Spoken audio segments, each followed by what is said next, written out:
אתה כבר לחצת? כן, כן. ותגיד לי מתי ללחוץ? כן, כן. בסדר. אלינור, תתחילי.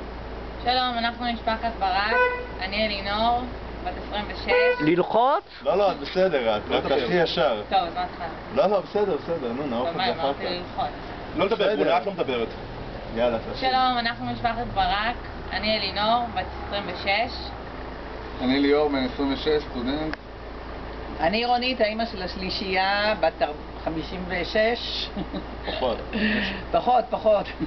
רגע, סבתא, אבל תעשי ישר. ואני שלמה ברק, האבא של השלישייה, הבעל של רונית, אוהב את כל המשפחה מאוד מאוד מאוד. ואנחנו נצליח רגע, בתוכנית. מי אני גם את בני. אני הבכור. ללחוץ? את בסדר, תעשי ישר. הראשון בן את רואה אותנו? 36. כן. בן 26. רגע, אני לא רואה את ליאור עליה. רגע, תעשי ישר. בוא נעשה את זה. מה ישר? מה ישר? ביי.